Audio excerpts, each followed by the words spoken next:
Hello and welcome into Brewcast from Maize and Brew on the SB Nation Podcast Network. Here with you on Monday night, September 26th, taking you into Tuesday, September 27th, with another week in the books. Week 4 of the college football season in the books. Week 1 of the Big Ten season for the Michigan Wolverines in the books. Going to be breaking down the win over Maryland and take a look to Iowa here this week and a trip to Kinnick. Luke Ghiardi here along with Scotty White. And we've got a fun show for you coming to you live on the Maize and Brew YouTube page. If you're listening on the podcast, we are going live every Monday night during the football season. Come join us. Leave us your thoughts in the comments. We want to have you as a part of the conversation as we talk about these games and we start to look ahead. Scotty, what's going on, man? How are we doing here tonight? I'm doing well, man. Feeling good about 4-0. And, it was nice to finally have a game where there was a little bit of a battle. I was sweating a little bit. I was getting nervous. And Michigan came out on top, so that's all that matters. But, yeah, it felt good to really see a good competitive football game there. Yeah, the title defense is off to a good start, 1-0 against what I think is actually a pretty good Maryland team. Yeah. You know, when we previewed them and we looked at them, they were top 5 in the country in yards per play coming in. And that offense we knew was going to be a test for the defense, and it certainly was. That was no easy win for Michigan to get things rolling. Glad the game was at home, to be honest with you, coming off the 3 cupcakes to begin the season. Yeah, I'm not sure if the Maryland atmosphere would have been too daunting, but we usually go there in late November, like last year when Maryland season's already done. So it could have gotten the students out there with them being 3-0. But yeah, I mean that was a test. I mean, and it wasn't. I didn't even feel like Michigan. Obviously, there were a lot of mistakes that Michigan made. But Maryland just played a really good football game. I mean, they didn't have a penalty until like the last drive of the game. Yeah. I mean, they were one of the most penalized teams in the country coming in. I think that is a big story of this game, right? And why it was so competitive. To be honest, I think they had 15 flags the week before, and they were very disciplined. Like, yeah, Michigan made a lot of mistakes, but I mean, Maryland looks like a really good football team, and the schedule, like they could be creeping up in the 8 to 10 win range. And you mentioned the Maryland students. I got to ask you, what was going on with the Michigan students, man? That whole upper deck of the big house in the student section was just empty at kickoff. Dude, I don't know what it is with these kids. As a former Michigan student, now graduated. I mean, I was always at all the games. I'm not like them, but I don't know. Some of these kids that come from out of state, I guess they're just not true Michigan fans. And when it gets a little bit chilly, 55 degrees, like I texted you on Saturday, man, there are people giving away tickets for free in the ticket group me. So they got to get that under control. Like, I understand it's like an early season game and it's not, college game day is not here or anything, but I mean, we got to pack that student section. Yeah, man, absolutely. Because it's a home field advantage. You saw it November 27th of last year that when that place gets rocking, it's tough. Yeah. And this was a major game. This was an undefeated Maryland team coming in, and a good Maryland team that we have been talking about since the preseason. Talia Tagovailoa is a solid quarterback. They returned all 5 starters on the offensive line. They've got legit 5-star talent weapons on the outside for this offense. And I mean, all in all, defensively, I thought they held up rather well throughout this game. One big issue that is starting to creep up, though, and we've talked about it after the Colorado State game, man, we're like, oh, the pressure actually looks pretty good here this year. They haven't been able to generate a whole lot of pressure against UConn, against Hawaii, and now not a ton against Maryland. And when they were able to generate pressure, Talia was kind of able to escape it, took a face mask penalty, a costly one as well. That would have got Michigan's defense off the field. So there were a couple of things there, but I mean, generating pressure with 4, that was the big thing, and the reason this scheme worked so well a year ago. They need to find a way to be able to dial up that pressure a little bit, and hopefully some guys can get home. I know it sounds like Harbaugh said today Derek Moore and Ayabi Oki might be able to get a little more run as they get a little more adjusted to the defensive scheme. Yeah, the pressure was certainly an issue, but like you said, Talia is so elusive and so fast. Like, there were a lot of times where they got in the backfield and I was thinking it was a for sure sack, and against a less athletic quarterback, it probably is. But yeah, he is really good. yeah, I mean, that was certainly an issue. Another issue that I thought was, and I mean, everybody noticed this, but McCarthy has got to make some smarter plays when running and trying to escape. He's got to learn to throw the ball away, man, or go out of bounds, because Michigan got real lucky with two fumbles on one drive that really, I mean, Yep. Maryland outplayed Michigan in the first half. I was really nervous at halftime because Michigan got real lucky with the kickoff, getting an immediate touchdown like that. Like that, with the two fumbles on that one drive, like things could have gotten out of hand. I think they played a lot better in the second half, though. I thought Michigan was the better team in the second half, but at halftime, I was really nervous. Yeah, they got lucky, but they also gifted one right to Maryland at the Right. 25 on the CJ Stokes fumble. Yeah. So a little turnover luck there. A couple things, going wonky on the drive, like the face mask giving Maryland a little extra life. But like you Mhm. said, Michigan in the second half was certainly better. We're seeing it here from a couple of guys, Seth Scott, Jack Van den Bosch, on the comments here on the live stream, kind of talking about the second half and the adjustments that were made. Ultimately, the biggest adjustment was, Maryland was kind of playing that two safety shell coverage that we're going to see a lot of. Iowa has done this defense for years, right? They keep everything in front of you. They try to turn you over. But what Michigan was able to find success in doing outside of running the football, which obviously we're going to talk about because that was the star of the show, right? Was Blake Corum. But being able to get McCarthy on the move and tee up some of these timing routes and these outbreaking routes while he's on the move. That's one way to really counter that and bring guys across, like we saw in the touchdown pass to Roman Wilson as well.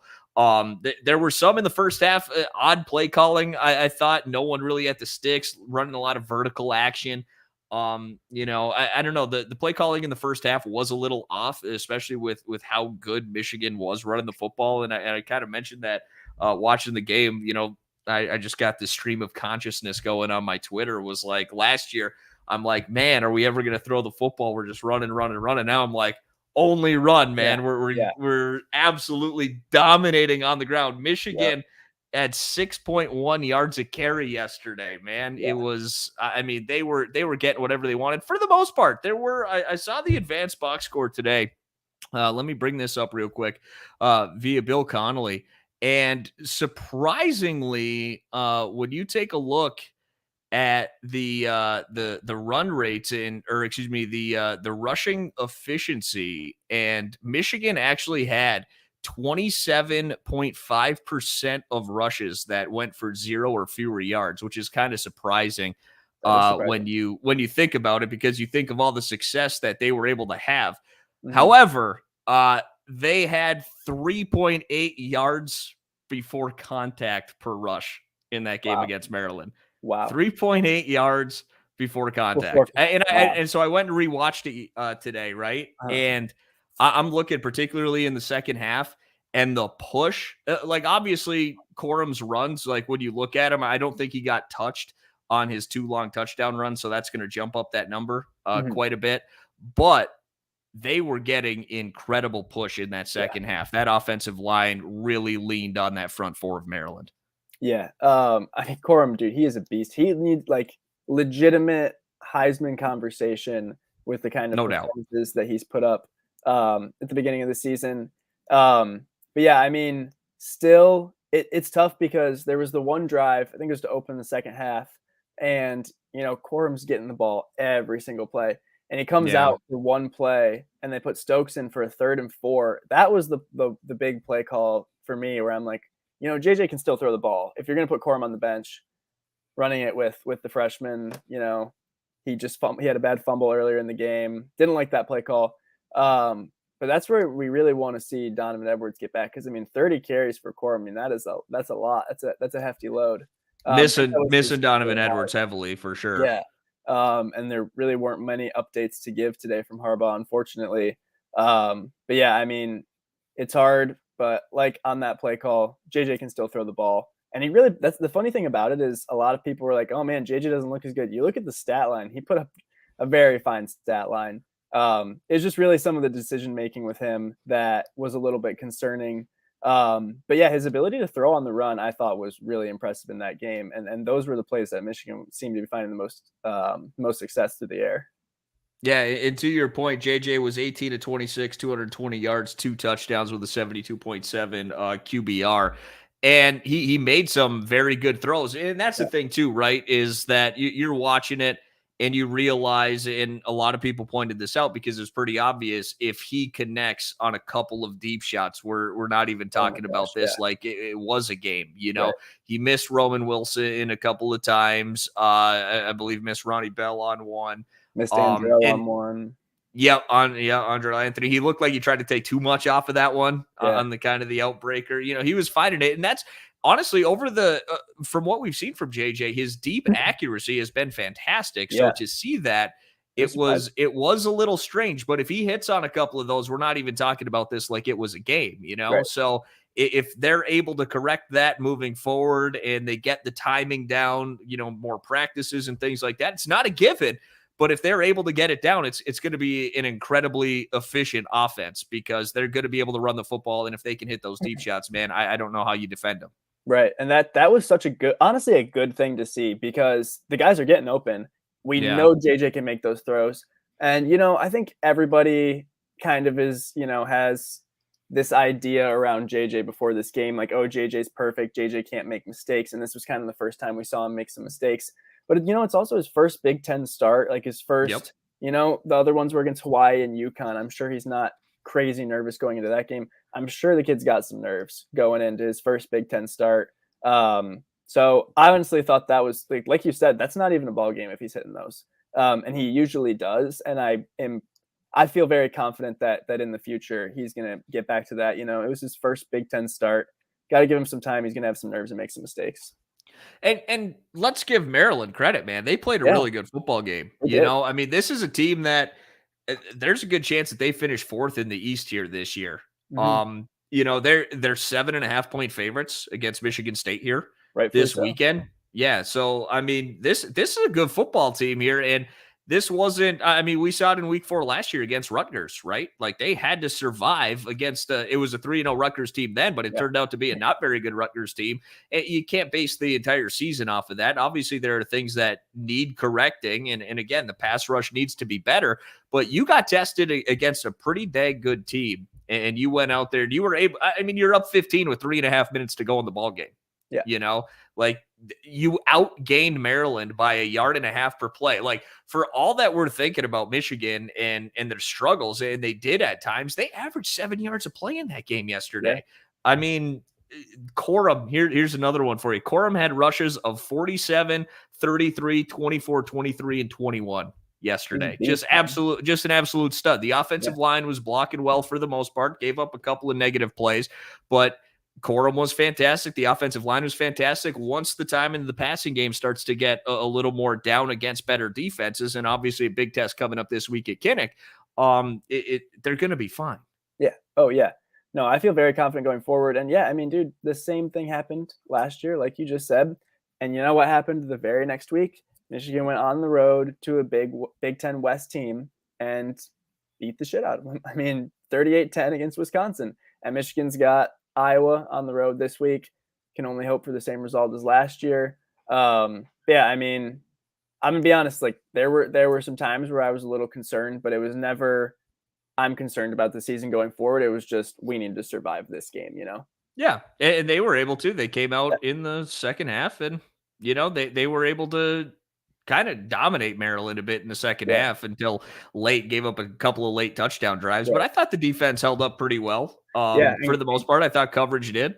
Yeah, they got him into a lot of fourth downs on that last drive too, and kudos to Maryland for getting the conversions. But I mean, yeah, when you go up 15 with 3.5 to go, you're feeling good. It doesn't even really feel like it was as close as a 7-point game because of that.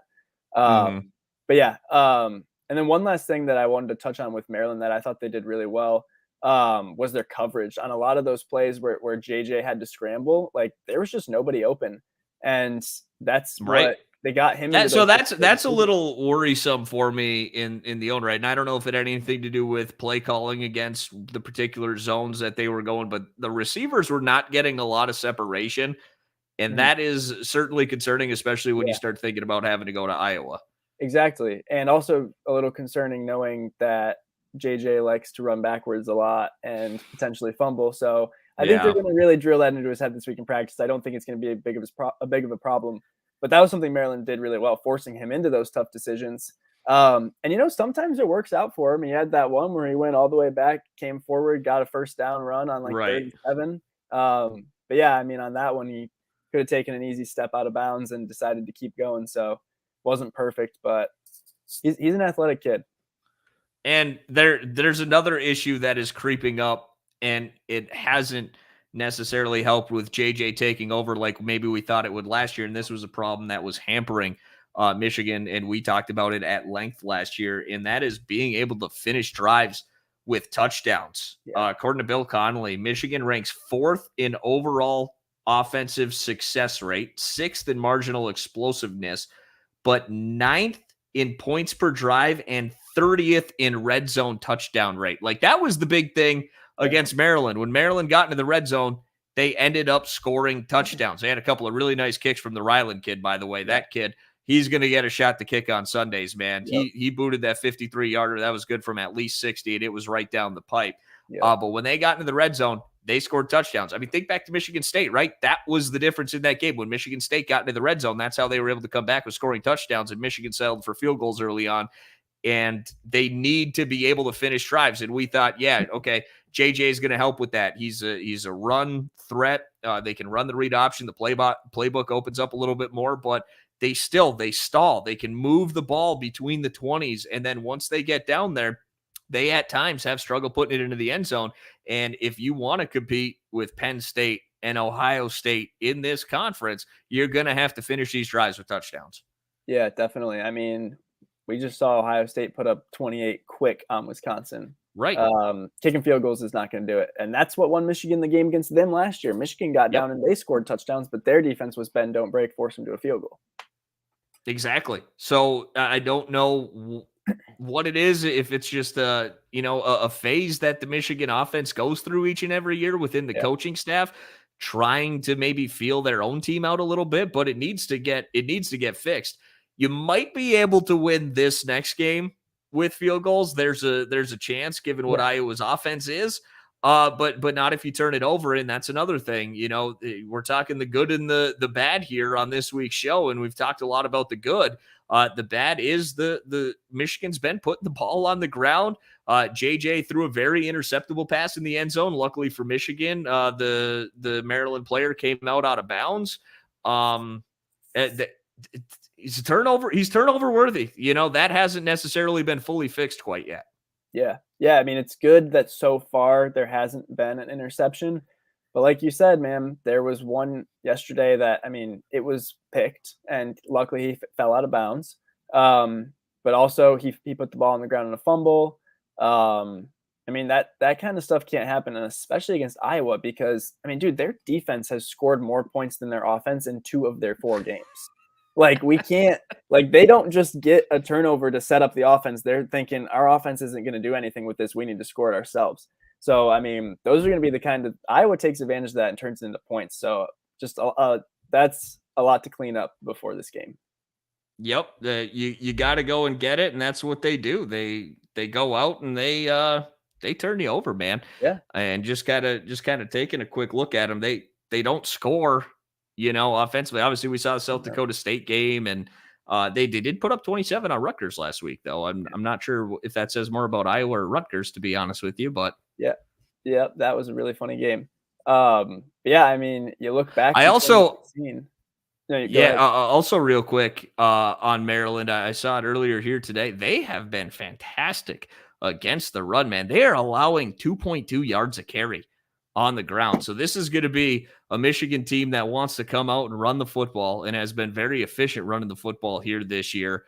And they're going to be going up against a Maryland team. Michigan, real quick, averaging 6 yards a carry on the ground through their first 4 games, while Iowa's averaging 2.2. So you figure it goes somewhere in the middle. But I mean, if Iowa's stacking that box and they're shutting that run game down, the receiver's going to have to find a way to get open, and JJ is going to have to take care of the ball and hit some big throws.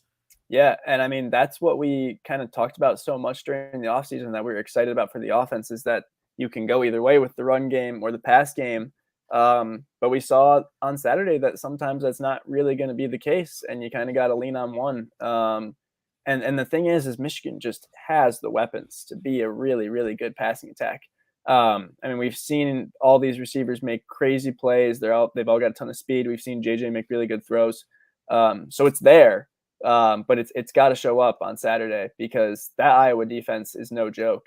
And I was gonna say in 2016, it didn't take like it was kind of a similar Iowa team. You know, they're always kind of the same. And it only took 14 points to beat it. I think the final score was 14-13 of that game. So they don't need to score a lot of points to beat teams because their defense holds people so low. And you know what, though? I'm thinking about it, and man, it feels like the year has shaped up, at least to this point, pretty similarly to last year. Not necessarily in the way Michigan is getting it done, because we saw a lot on the ground last year, and they played a Washington team that wasn't very good. So obviously you can't compare this year's non-con to last year's in that sense because they had Washington. But they stunk last year. So if you think of it that way, they weren't really tested in those first 3 games. Your first game in the Big Ten is week 4 at home against a 3-0 opponent, Maryland this year, Rutgers a year ago. And then last year, the week after, they went on the road to Wisconsin, and going up against one of the top run defenses in the country. They knew that they were going to have to throw, and they were able to get it done. Now you go to Kinnick against one of the top, a Big Ten West crossover on the road in week 5 after going 4-0 and kind of surviving the week prior in your Big Ten opener.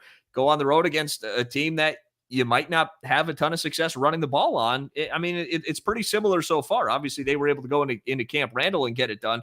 Now, can you go do that at Kinnick? We'll see. I do like their chances, obviously, because of what Iowa's offense is, but I'm really interested to see. This past week was the test for the defense, right? Because Maryland's offense, I didn't expect their defense to hold Michigan down as much as they did. So I'm like, all right, we'll see. I'm not going to judge everything based on one game. But we knew that Maryland was going to be a test for the defense. Like at the end of the day, I'm seeing it in the comments. It's Maryland. I get it, but Mike Locksley's done a good job recruiting guys. Like he's got talent on the offensive side of the football in Maryland. So Michigan's defense got tested. I think they were up for the task outside of generating pressure. That's the one thing that could be a major blip on this defense, unless, we do see Derek Moore and Iabioki get a little more run at the edge and generating some pressures. Yeah, and I think one thing that's going to help with that this week too is Petrus is not an athletic, mobile quarterback like Talia is. Petrus might. I don't even know can we even call that guy a quarterback? I don't know if we can. So, dude, he is completing 55% of his passes. He's got 524 yards through the first 4 games, 1 touchdown and 2 interceptions. Their offense stinks. I mean, they haven't allowed more than 10 points in a game, and they still lost a game. Like, they scored 7 points in half of their game so far. So, I mean, the offense doesn't need to do a ton in this game to what hopefully should get them the win. Like, I hope if South Dakota State's defense can hold Iowa's offense to 3 points, then Michigan's defense should be able to do a pretty good job. But it's going to be a good test for the offense because that is a really good defense. But honestly, I think the magic number for them to hit is 14 points, and hopefully that, like, Iowa's offense is bad, dude. It's so bad. It is, and but also you got to, number one, take care of the football. Don't give Iowa any short fields. That's the one thing Michigan has too. Is the fact that they can really pin you deep. Brad Robbins, obviously one of the best punters in the country, and the special teams are fantastic for Michigan. That's good. This might be a field position game at the end of the day, right? Like we want Michigan's offense to go in there and dominate and hold Iowa. And maybe there's a situation in which that happens. I'm not going to bank on it. As long as you make Iowa play the field position game too, I think you've got a real good chance of winning. You just can't turn the ball over at the end of the day. And if you're able to finish drives with touchdowns, you really are going to have no problem walking out of Kinnick with a W. Right. But I mean, we do know we're definitely going to see Iowa's A game this week. I mean, Michigan just beat the brakes off of them last year in the Big Ten championship game by 39 points. And dude, Kinnick is where top 5 teams go to die. I don't know how we got this lucky, but it's not a night game. So, I mean, if it were a night game, I would be betting all my money on Iowa this week. But definitely feeling better about the fact that it's at noon. But still, man, I mean, top 5 teams going into Kinnick, it is very tough, and Iowa is going to be ready. They always are in that situation, and they've got the added chip on their shoulder from the Big Ten championship last week. So Michigan's definitely going to get Iowa's best game, and I just really hope that if it's close and down to the wire, that there's not a bunch of freaking out, because it's I think it's going to be a tough game. Yeah, it's amazing as I'm looking at it here, how on earth, the Rutgers Iowa game, like you look at the score and it says what are 27-10 as a final. Like they had no business winning that game by 17 Yeah, points. And dude, I their know the game defense isn't played. does more offense for them. It's Bro, insane. it's amazing. Yeah, Like Rutgers averaged pretty much the exact same yards per play. Iowa averaged 5, Rutgers averaged 4.9. Rutgers actually had 20 first downs to Iowa's 14. wow. But the 2 interceptions were obviously huge in that game. And like you said, man, it's that defense, and that's just what you have to do. Like they were able to turn over Rutgers 3 times, and that's what Iowa does. They Yeah, win the turnover battle. So take care of the football. that's literally like the That's all you got to key do. to the If you game. take Yeah, care of the football, you'll be fine. if you're even in the turnover department, you're going to win this football game. Yeah, dude, like that's the only way that Iowa beats you. They get good field position on turnovers, or the defense just does all the work for them and scores by themselves. That is the biggest key to the game. Take care of the football, and it shouldn't be a problem. But Yeah. that's what they're good at, So I man. don't know. That's We'll what see. Iowa's But good at. I know it's probably, it still feels like it's going to be one of those challenging damn games, man, where Yeah, you're like, why are we sweating this one out right now? yeah. It's gonna be close. I really think it's gonna. I mean, it's their black and gold stripe game. They've got a theme. It's Kinnick. Crazy, weird shit's gonna happen, and I will I'm say not one surprised. thing though, man. I just, there's something about JJ's confidence that always is just going to Yeah, make me feel easy about a game. Even when the offense was struggling, you just always felt like he had the utmost confidence. He's always smiling. yep, And when you got a quarterback that's like that, and as talented as he is, I'm always going to feel like he's going to be able to find a way. yeah, dude. That's the thing is, even after a kind of somewhat sluggish performance, yeah, definitely. Um, um, Even after a little bit of a sluggish performance, I have so much confidence in JJ and the offense. And even something funny, I noticed that he draws a smiley face on his hand before the game. Hmm. And I even started doing that before I golf now. And the first time Nice. I did it, I got my first birdie. The next time I did it, and I got my new PR. So it works, man. It works. Oh man, that's good stuff. Going to be another great test. And hey, if Michigan can get this one here, a lot of people pointed to this one in the preseason as a place where Michigan could potentially get tripped up. The way things are shaking out, you get past this one. You got a big date in a few weeks with Penn State. Other than that, I mean, I'll never take the Michigan State game for granted at this Yeah. point. But the way they're playing, I mean, Michigan's going to have a shot in Columbus to win the Big Ten East. The way things are shaping up right now, though Penn State playing some pretty good football as well, and not going to take the Iowa game for granted at all. Scotty, where can we find you on social media, man? You guys can give me a follow on Twitter at Scotty White _. All of the podcasts and all the football stuff, everything posted there. So you can find it all on Twitter. You can find me on Twitter at Luke Ghiardi, LUKEGHIARDI. Make sure to follow the Maize and Brew page as well at Maize and Brew. And thanks to everyone who's hanging out here on the Maize and Brew YouTube page. Make sure to subscribe and hit that like button for us a little bit as well. And if you subscribe and you get that bell icon, it'll let you know when we're going to be going live, which we plan to do every Monday night, recapping the game. And huge thank you to everyone who's been in here and adding to the conversation. We'd love to hear from you guys and, love conversing with you every Monday night, talking a little bit of Michigan football and a lot of good shows coming out here the rest of the week as well. For my partner, Scotty White, I'm Luke Ghiardi, and we'll see you next week on Brewcast.